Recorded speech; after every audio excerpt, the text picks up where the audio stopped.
Number 16 देखिए, ये question शायद मैं आपको पहले करा भी चुका हूँ, है ना, बट पार्शियल फ्रैक्शन मेथड से बहुत इजी हो जाएगा। अब ध्यान से चेक करो उसको कैसे करें। 1/x इंटू एक्स की पावर n प्लस 1। देखो बढ़िया क्वेश्चन है बच्चों, एग्जाम में आ सकता है। इसके मैं टाइप आपको करा चुका हूँ पहले भी, ठीक है, बट पार्शियल फ्रैक्शन से हम इसको कैसे करेंगे थोड़ा ध्यान दे प्लीज। ध्यान बच्चों आपको ये देना है कि जरूरी नहीं कि ये क्वेश्चन एग्जाम में ऐसे आए, ये क्वेश्चन एग्जाम में ऐसे भी आ सकता है। देखिए 1/x इंटू एक्स की पावर, यहाँ पे ना n की जगह कुछ भी आपको दे देगा, मतलब कोई नंबर दे देगा, जैसे कि मान लो 5 दे दिया उसने, ठीक है। तो आपकी बुक में क्या हिंट दिया है, आपकी बुक में हिंट दिया है कि भाई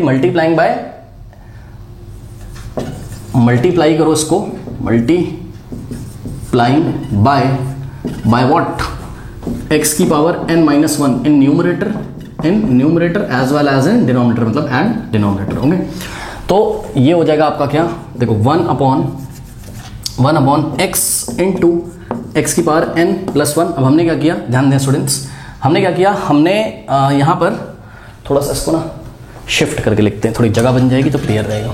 1/x इंटू एक्स की पावर n प्लस 1। ओके, अब ब्लू मार्कर से देखिएगा ध्यान से, हमने क्या किया बच्चों, न्यूमरेटर में भी मल्टीप्लाई किया एक्स की पावर n-1 से, तो एक्स की पावर n-1 इंटू 1 क्या हो जाएगा भाई, 1 से किसी को मल्टीप्लाई करो वही तो आएगा, तो एक्स की पावर n-1 इंटू 1 एक्स की पावर n-1, और नीचे जब आप मल्टीप्लाई करोगे एक्स की पावर n-1 से तो ऐसा हो जाएगा। कोई पूछेगा क्यों किया तो बोल देना भैया कट जाएगा ये, तो वापस से वही आ जाएगा क्या, 1/x इंटू एक्स की पावर n+1। बट हमको काटना नहीं है, हमें अपना काम बनाना है, ठीक। अभी मैंने इस क्वेश्चन की बात करी थी, ठीक, तो इस क्वेश्चन को भी आप साइड में लेते चलिए। क्वेश्चन मैंने आपको क्या बोला था कि भाई आपको एग्जाम में क्या दे सकता है, 1/x इंटू एक्स की पावर 5 प्लस 1 दे सकता है, ऐसे मतलब यहाँ पे कोई नंबर दे सकता है, पॉजिटिव या नेगेटिव आप कुछ भी देगा, जो भी देगा उससे एक कम करके न्यूमरेटर में और डिनोमिनेटर मल्टीप्लाई कर दीजिएगा, मतलब x की पावर 5 - 1 यानी कि x की पावर 4 से न्यूमरेटर में मल्टीप्लाई करिएगा और x की पावर 4 से आप डिनोमिनेटर मल्टीप्लाई करिएगा, ठीक, पहला स्टेप।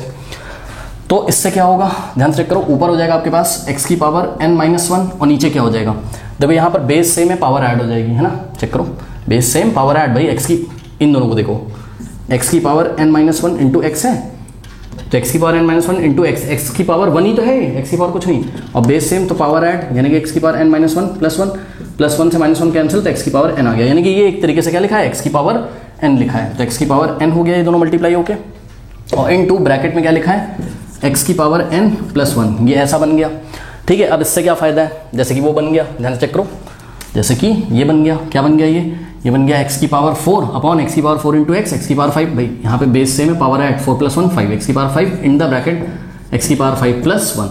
ओके, अब यहाँ पर क्या करोगे आप क्लियरली देख रहे हो, x की पावर 5 को अगर आप t पुट कर दो, x की पावर 5 इज इक्वल्स टू, अगर आप t पुट कर दो तो x की पावर 5 का डेरिवेटिव क्या होता है, 4x की पावर 5। ओके भाई,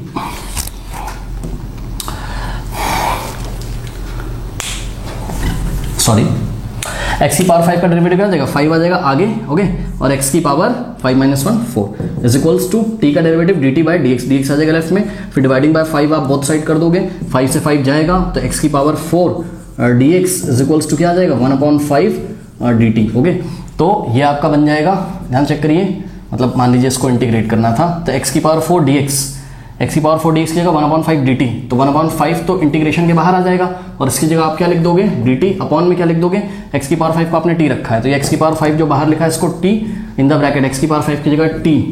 अब चेक कर लो ये कौन सा बन गया फॉर्म, ये आपका क्वेश्चन बहुत ईजी हो गया, 1/5 integration 1/t into t plus 1, ठीक है, ऐसा ये फॉर्म का हो जाएगा, और 1/t इंटू t प्लस 1 का पार्शियल फ्रैक्शन आपको करना आता है, आप उसको a/t लिखेंगे और प्लस, क्योंकि ये डिस्टिंक्ट लीनियर फैक्टर्स हैं, b/t प्लस 1 करके इंटीग्रेट करके t की जगह वापस से x की पावर 5 डाल दोगे, आंसर आ जाएगा, ठीक। इसी तरीके से हम लोग यहाँ पे भी हैंडल करेंगे। तो मैं आपको ये बताना चाहता हूँ बच्चों कि ये जो क्वेश्चन इन्होंने दिया हुआ है हमें, क्वेश्चन नंबर कौन सा ये 16, तो आप इसको एज अ क्वेश्चन मत लो, ये एज अ टॉपिक आप लो, ठीक है। इसकी आप बहुत अच्छी तरीके से प्रैक्टिस कर लीजिएगा, एग्जाम में पक्का आ सकता है, ये पक्का आ सकता है, ये टाइप है क्वेश्चन का। ओके, तो देखिए ये ऐसा हो गया हमारे पास। ओके, अब हम क्या करेंगे, हमको इसको इंटीग्रेट करना था, तो इसको सुधारते सुधारते हम ऐसा लेके आ गए, तो हम इसको क्या लिख सकते हैं, हम इसको लिख सकते हैं इंटीग्रेशन ऑफ ये पूरा x की पावर n-1 अपॉन x की पावर n इंटू x की पावर n प्लस x की पावर n और प्लस 1, ऐसा हो गया भाई। जो ये लिखा है वही तो ये लिखा है, बस हमने क्या किया, न्यूमरेटर डिनोमिनेटर में x की पावर n-1 से मल्टीप्लाई कर दिया। क्यों, इसलिए हमने ऐसा सोचा, बिकॉज एक्स की पावर एन का जो डेरिवेटिव होता है वो क्या होता है, एक्स की पावर एन का डेरिवेटिव क्या होगा 1/n एक्स की पावर n-1 करके मैं दिखाता हूँ आपको। तो इतना आप कॉपी करिए, इतना कॉपी करिए, करिए, कर लिया। चलो अब देखो क्या करेंगे। अब क्वेश्चन को जब आपने सुधार लिया तो बात आपकी बच्चों बन जाएगी। कैसे, x की पावर n को t पुट कर दो, x की पावर n को आप t पुट कर दो, differentiating both side with respect to x। x की पावर n का डेरिवेटिव पावर क्या है, मैंने सॉरी गलती बोल दिया, गलत बोल दिया था बच्चों। x की पावर n का डेरिवेटिव 1/n नहीं होगा, n आगे आएगा, n आगे आ जाएगा, n इंटू एक्स की पावर n-1 हो जाएगा, ठीक। और t का क्या होगा, x के रिस्पेक्ट में dt/dx, फिर dx को उधर लेके आओगे तो क्या हो जाएगा n इंटू एक्स की पावर n-1 और dx आएगा लेफ्ट में is equals to dt। Now dividing by n both side, तो n से लेफ्ट में और n से राइट में डिवाइड लगाओगे, n से n कैंसिल हो गया, तो ये हो जाएगा आपका x की power n-1 dx is equals to 1/n dt। n कोई नंबर होगा, उसकी टेंशन नहीं लेनी हमें, ठीक है। तो देखिए ये क्वेश्चन आपका बच्चों कैसे बन जाएगा, ये हो जाएगा आपका, देखिए x की पावर n-1 dx, x की पावर n-1 इंटू dx की जगह आप लोग क्या लिखेंगे 1/n dt। 1/n तो नंबर है, तो वो इंटीग्रेशन के साइन के बाहर आ जाएगा, यानी कि 1/n और इंटीग्रेशन ऑफ x की पावर n-1 dx की जगह 1/n dt हो गया यहाँ पर, ठीक। और अपॉन में क्या बचा, x की पावर n की जगह आपको t रखना है, तो t इंटू एक्स की पावर n की जगह t रखोगे तो t+1 हो गया कि नहीं हो गया बताइए। उसी टाइप का बन गया जैसा वहाँ बताया था मैंने आपको। अब इसको तो आप आराम से इंटीग्रेट कर सकते हो पार्शियल फ्रैक्शन से, है ना। करते हैं इंटीग्रेट, देखते हैं क्या आता है। और इस टाइप के क्वेश्चन की मैंने आपको बहुत सारी प्रैक्टिस कराई थी, बट विदाउट पार्शियल फ्रैक्शन, अगर आपको याद हो तो।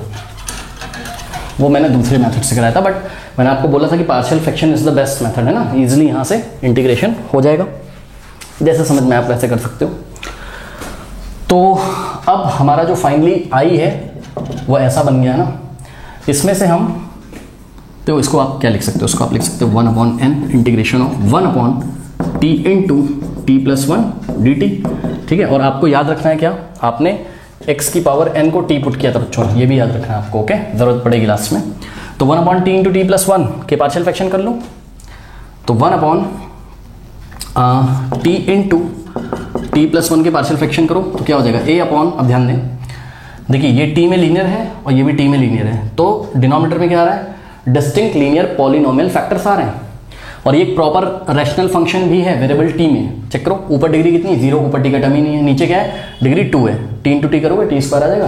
तो degree of p of x is less than degree of g of x, तो हम इसको कौन से फॉर्म से कर सकते हैं, 1/ डिस्टिंक्ट लीनियर पॉलिनोमियल फैक्टर के फॉर्म से, तो a/t और प्लस b/t+1। बढ़िया क्वेश्चन है। अब देखिए लेफ्ट हैंड साइड आ जाएगा 1 is equals to right hand side a multiply होगा किससे, t+1 से, और प्लस b मल्टीप्लाई होगा किससे, t से।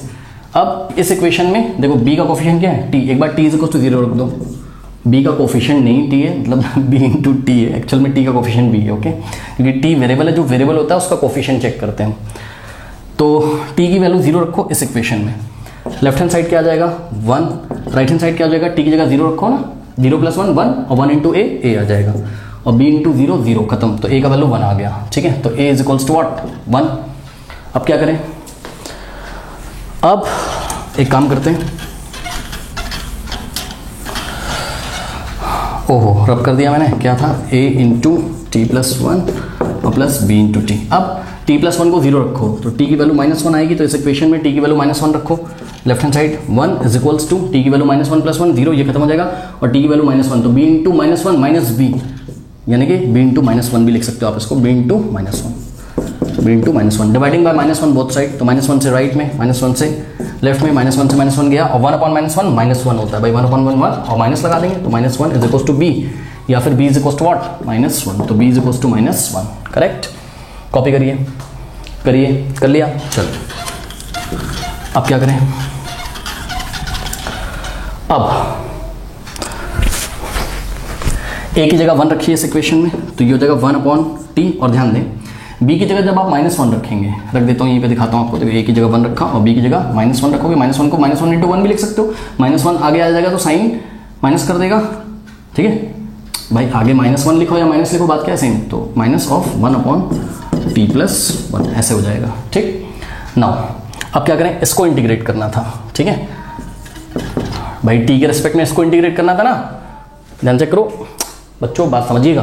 i क्या है आपका 1/n है, और साथ में क्या है 1/n into integration of 1/t into t+1। तो बस मैं ये वाला इंटीग्रल सॉल्व कर रहा हूँ, बात समझिए। देखिए बात समझिए, इसको आपको i का आंसर निकालना था, तो i is equals to 1/n into इतने पोर्शन को हमने i1 बोल दिया। ओके, तो ये जो आप इंटीग्रेशन कर रहे हो इतने पोर्शन का, इसको आपको मैंने i1 बोला है। तो i1 की वैल्यू मैं निकाल के इस इक्वेशन में, सपोज ये इक्वेशन नंबर, अरे कुछ भी बना लो यार, ये 1 थी तो मान लो ये 2 हो गई, जो भी आप बना लीजिएगा। तो इस इक्वेशन में हम i1 की वैल्यू रख देंगे तो हमको i मिल जाएगा, नहीं कि हमको जो क्वेश्चन दिया था उसका आंसर हमको मिल जाएगा। तो i1 मैं निकाल रहा हूँ, तो इसको इंटीग्रेट करने का मतलब है कि इस पूरे को इंटीग्रेट करेंगे। ठीक है, t के रेस्पेक्ट में करते हैं 1/t का integration log of mod of t और माइनस 1/t+1 का integration log of mod of t+1 होता है ना, और t का कोफिशिएंट 1 है, t से डिवाइड लगाओगे फर्क पड़ेगा नहीं, यहाँ पे t का कोफिशिएंट 1 है, डिवाइड लगाओगे नहीं फर्क पड़ेगा। log m minus log n क्या होता है, log m/n यानी कि log of mod of t upon mod of t+1। Okay, ये हो गया भाई। log m minus log n क्या होता है, log m minus log n क्या होता है, log m/n, यही तो होता है। ठीक है, तो log of mod of t upon mod of t+1। अब मॉड हम एक साथ पूरे पे दे सकते हैं, तो जगह log of mod of t upon t+1। ठीक है, और साथ में कांस्टेंट आएगा c। बट मैंने आपको क्या बोला था, मैंने आपको ये बोला था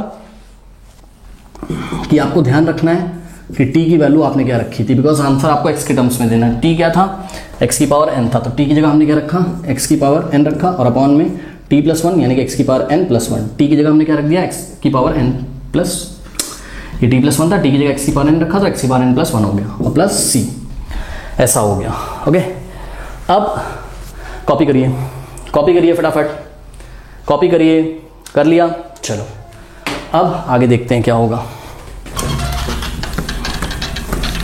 ये जो इक्वेशन नंबर 1 थी, ये आपकी i1 की वैल्यू आई है, ध्यान रखिएगा।